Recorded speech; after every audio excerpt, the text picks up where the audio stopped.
tous, c'est Julien. Alors aujourd'hui, petite vidéo donc sur le desk. La dernière fois, je vous avais dit qu'en attendant water cooling, j'allais refroidir mon processeur avec le Purock Slim de Bicoyot.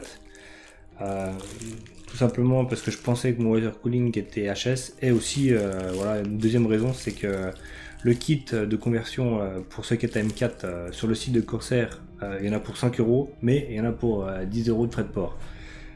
Donc voilà, moi perso, payer plus cher de frais de port que de produits, bah, ça me fait chier clairement. Alors je l'ai trouvé, voilà, le Blast Kit, je l'ai quand même acheté. Je l'ai trouvé sur un site en France à 9 € et avec 1,50 € ou 2 € de frais de port, je sais plus, donc j'ai dû en avoir pour 11 €.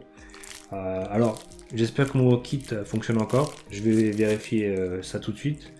Parce que la dernière fois je vous ai dit donc qu'il était mort. Je le soupçonne quand même parce que mon 4790K s'est mis à surchauffer brutalement, sachant qu'il était d'élite déjà. Donc bah, je vais vérifier si ça venait bien du water cooling ou de la pâte thermique où j'avais mal fait le d'élite ou je sais pas. Donc voilà, on se retrouve tout de suite pour le démontage du Purock et le remontage de la IO. Et à tout de suite. Alors voilà, bon, démontage du... Hop.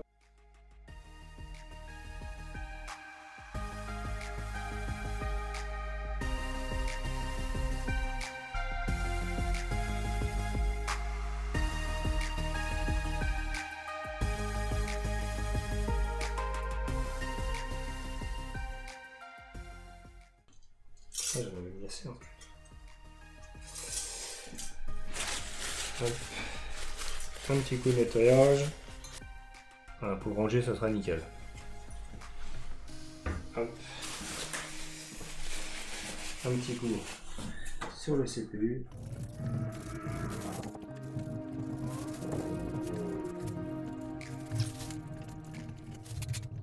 Je vais enlever cette plaque là que j'avais galéré à enlever la dernière fois.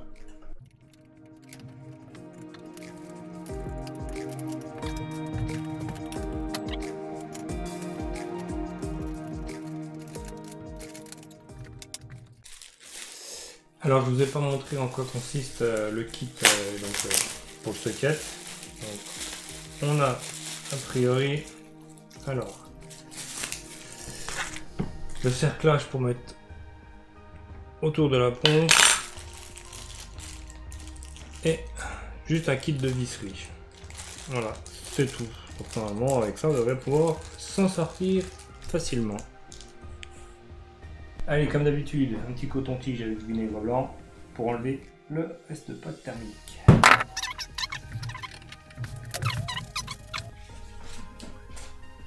Donc voilà, je continue. Alors, j'ai regardé le kit. Donc en fait, le kit, donc ça garde la plaque d'origine qui a sous la carte mère, et on met cette petite vis ici. Voilà, avec donc il y a comment dire. Il y a un creux pour pouvoir mettre cette partie futée là. Voilà. Donc on recommence.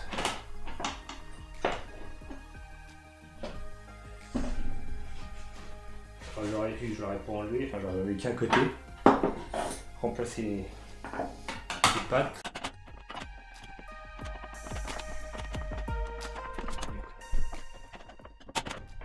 Voilà.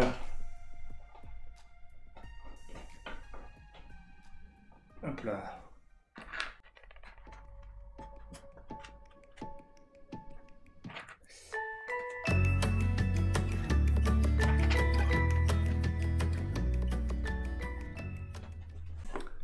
Allez, j'ai changé de plan, je pense que c'est mieux comme ça. Donc, le IO étant à 240 mm, pardon, il faut que j'enlève ce ventilateur là.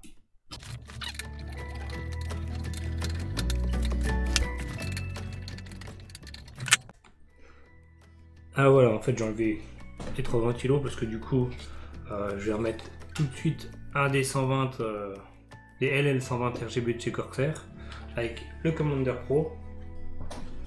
Donc j'ai fait aussi, je sais pas si vous voyez là, j'ai fait j'essaie de pas trop cacher. Alors j'ai fait, je sais pas si on voit, mais ici il y a un petit trou. Je vais vous montrer comme ça. Là ici, Depuis la dernière fois, j'ai fait un petit trou pour passer mes câbles des ventilateurs, ça m'évite de passer en dessous, etc. Moi, ça me fait gagner un petit peu de passage de câble. Alors avec cette avec la IO, hein, comme d'habitude, alors il y a 8 vis, hein, 4 par ventilateur. Ce que je vais faire, c'est que je vais mettre 4 vis pour tenir la IO avec les ventilateurs d'un côté et encore 4 vis, donc 2 par ventilo à chaque fois. C'est comme ça que j'avais fait déjà la dernière fois. Étant donné que les vis sont spécifiques, comme je le disais, j'ai pas vraiment le choix. J'ai pas trouvé de vis pour radiateur spécifique à ces IO, alors que pour les radiateurs que j'aurai dans le futur, ça existe.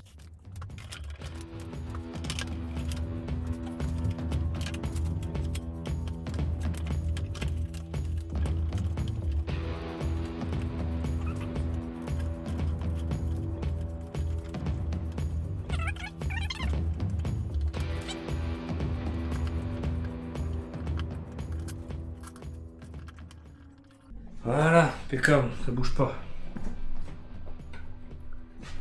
Donc ceux-là seront raccordés directement sur la IO et les LL sur le Commander Pro.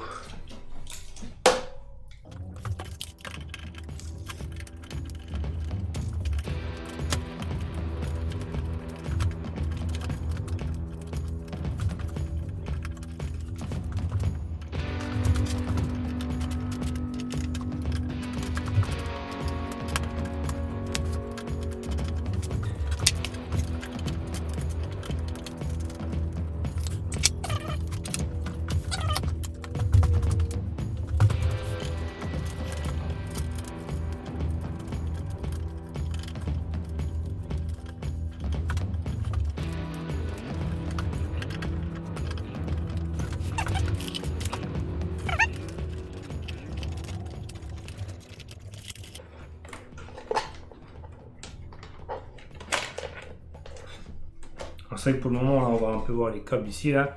Mais comme il y a un radiateur sur toute la surface, on le verra vraiment dans le coin là.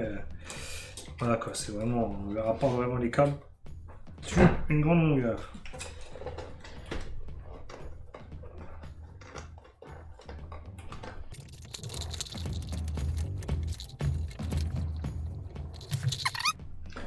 Alors, ce qu'il faut que je fasse aussi, c'est ça. Alors ça, on est encore sur le... Alors voilà, là, on est encore sur voilà, le système Intel. Hop, un petit quart de tour, on enlève ce truc-là.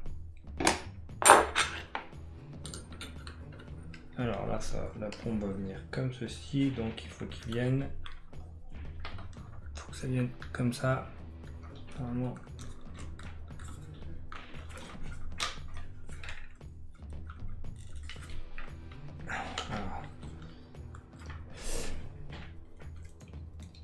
Hop.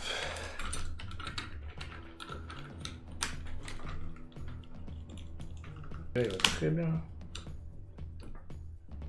Je l'enfonce peut-être pas assez. Ah voilà. Je ne l'enfonçais pas assez. Alors petit test. Voilà. Allez, petit test de nouveau. Hop. Ben voilà. Parfait. Voilà. Parfait, parfait. Bon. Alors. Maintenant, la pâte thermique. Une petite noisette. Alors. Les vis sont là.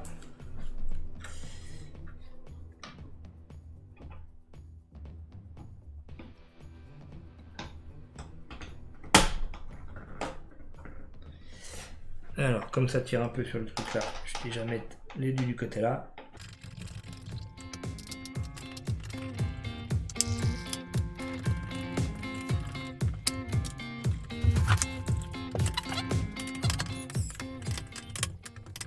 Et voilà, parfait. Alors, maintenant, j'ai donc là le doubleur. Hop, attendez, je le remets là. Hop. Alors j'ai ici le doubleur pour le ventilateur et aussi ça pour l'alimentation de la pompe.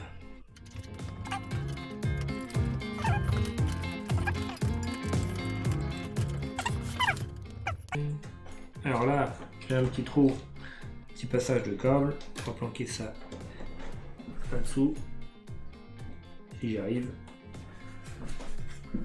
Alors pour les L120, il y a deux choses. Il y a le Commander Pro pour pouvoir gérer la vitesse des ventilateurs et le Note Pro pour les LED. Et le Note Pro se met sur le Commander Pro. Alors je disais, j'ai mon Commander Pro, mon Note Pro avec la prise SATA. Je suis dessus la prise SATA, la prise qui se branche ici pour le canal LED 1. Voilà. Alors on va brancher tout ça comme je le disais. Alors ventilateur 1. Tac.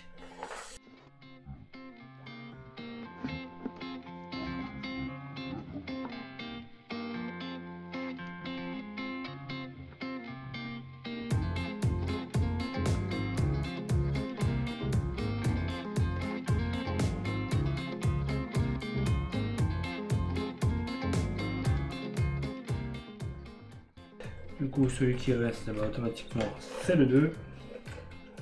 Moi, je vérifierai ça. Donc, pour faire les effets de lumière, il vaut mieux qu'il soit bien câblé, enfin bien branché, pardon. Alors, pour le fonctionnement de tout ça, il me faut déjà une petite alimentation SATA pour les deux appareils. Hop, un petit câble. Alors, un Commander Pro, hop. Tac. Par ici. Le node. Hop. Par ici.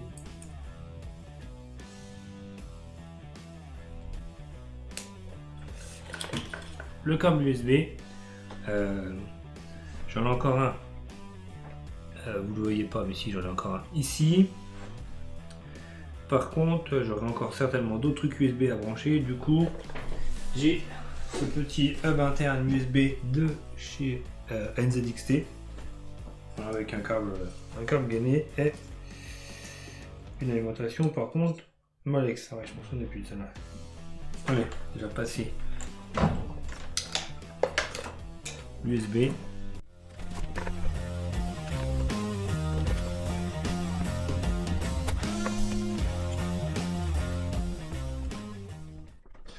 Encore une fois, les découpes en dessous, c'est royal parce que sinon, impossible de faire ça.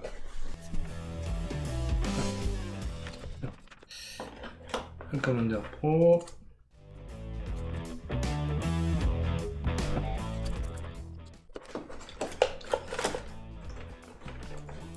Alors, il y a vraiment du câble management à faire parce qu'il y a du monde. Bon bah voilà, l'IO est en place, donc j'ai plus qu'à remettre le bois au-dessus, plus la vitre en verre, et puis bah on se retrouve tout de suite après pour essayer de démarrer tout ça, voir ce que ça donne. Allez, à tout de suite. Alors pour vous ça s'est passé hop, comme ça, mais pour moi il s'est passé un petit temps. Alors je confirme, mon IO Corsair est mort. J'avais des coupures sur le processeur, donc en thermal throttle, enfin j'étais vraiment j'ai 95 degrés, des fois quand il démarrait j'ai des plantages, en jeu 75-80 degrés, vraiment mort. Donc c'est là où je suis déçu du produit Corsair. Alors là, maintenant il a à peu près 3 ans on va dire, mais bon l'année dernière il n'a pas tourné comme vous le savez à cause du temps et puis du lieu où je suis, dans mon grenier il faisait très froid. Donc en gros il a tourné 2 ans, est mort déjà. Donc alors que à l'époque j'avais eu sur mon premier i7, donc un i7 8000, un 960, un des tout premiers, je l'avais gardé pendant 5 ans et pas de soucis. Bon, c'était pas un refroidissement de ouf, mais ça avait pas de soucis. Et là, le 240, au bout de 2 ans, mort, faut changer la IO.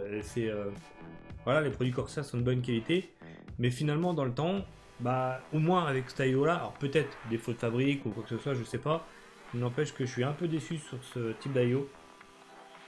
Voilà, enfin sur cette IO en particulier.